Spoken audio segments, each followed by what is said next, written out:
Good Shabbos. This week's portion is Parashas Emor, and in the parasha there's a discussion of the Moadim, the holidays, Sukkot, Pesach, and Shavuos, and particularly it also talks about the counting of the Sfira, the counting from Pesach to Shavuos. And therefore it's appropriate that we read it this time of year, when of course we're now counting the days between Pesach and Shavuos. And today specifically is Lag B'Omer, which has taken on more importance in later years. And what is the significance and how do people relate to it? So I'd like to look at it from a Kabbalistic point of view. And if you look in some of the Sidurim, they have the days of the Omer connected to the 7 lower Sfirot, the 7 lower emanations. And that is Chesed, Gevura, Tiferes, Netzach, Hod, Yesod, and Malchus. I'm not going to discuss all of them. Just to give you an idea, Chesed is kindness. So they say the first week you focus on kindness, and you have Gevura, Chesed Shebechesed, kindness of kindness, and the second day is Gevura Shebechesed, the strength or din or justice of Chesed, and it goes through these different levels. So every level has 7 sub-levels. And the way I understand it is, within those levels, you can't have pure kindness. The kindness has to be understood also from perspective of justice. You sometimes have to temper the kindness. So when you look through all of these different levels, you have multiple levels of understanding of perspective and mixing of these different emanations and really these different character traits that we have as human beings. And when you look at Lag B'Omer becomes Hod Shebahod. What is Hod? Hod is splendor. And in Kabbalah, it's associated with Aaron, with Aaron the Kohen Gadol, the high priest. And therefore, the way I understand it is that Aaron and his service in the temple represents the splendor and the glory of the physical world, the material world. And that world, when it's devoted to God and to service and to the temple, that's when it has that's when it's most beneficial for mankind. So therefore, Aaron represents not just pure spirituality, not just pure intellectualism and thinking and talking about God, but actually acting it out, going through a ritual, having gold and silver and different vessels and beautiful tapestries. And all of that, when it's devoted to God and used in the proper way, becomes spiritual also. And as I said, Lag B'Omer is Hod Shebahod. Lag B'Omer is the time when you focus on that splendor, and you focus on the splendor within that splendor. In other words, not just not even just an aspect of Hod, but Hod in its purest form, Hod in its purest manifestation here on earth. And perhaps that's why Lag B'Omer, even though in modern times, meaning the last 800 years or so, we started understanding that the days of Sfira are sad days when we talk about the mourning for the students of Rabbi Akiva, or for the mourning from the people who died during the Crusades. But Lag B'Omer is the time, it says, when the dying stopped.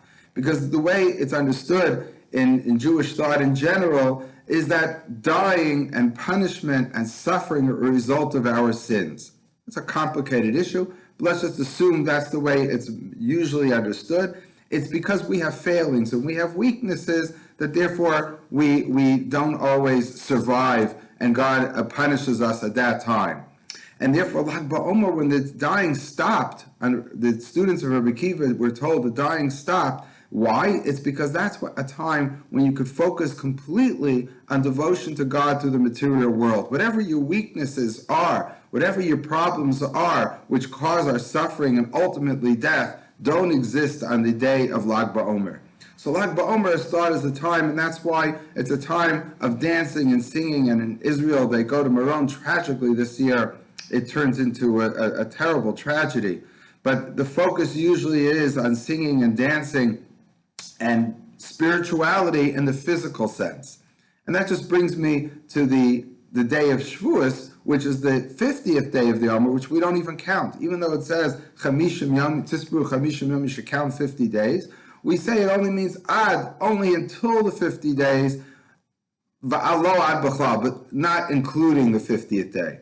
And therefore it says, Shiva Shavuos, you should count 7 weeks. So they understood, you count 49 days until the 50th day. Why don't you count the 50th day?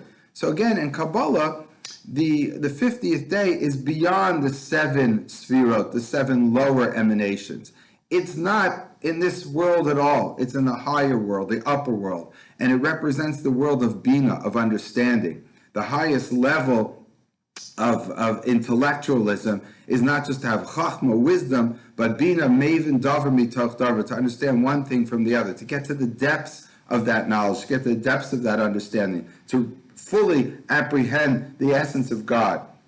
And that's not something which we could really do so easily, because God is an unknowable being. So therefore, we're always moving in that direction, but we never can get there. And therefore, the 50th is considered the highest level, and there's Shari Bina. It says there's gates of understanding, there's Nun Shari Bina, 50 gates of understanding. But the Ramban Nachmanides talks about this in the beginning of the Chumash, that he says that even Moses only got to the Mem-Tes Shari Bina. He only got to the 49th level. No one could get to the highest level. But what we're really trying to get to is an individual sense of apprehension of God.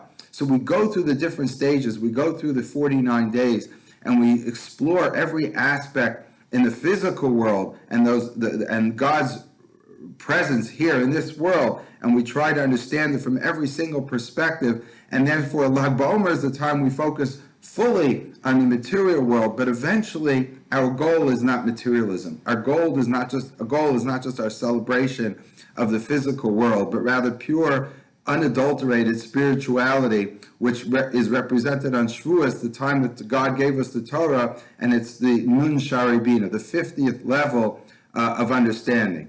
And hopefully, we use this time between Pesach and Shavuos as a time where we elevate ourselves spiritually, step by step, day by day, until we get to the time where we're not just celebrating a historical event when the Torah was given, but rather we're celebrating it itself as if it happened anew for us. Shabbos.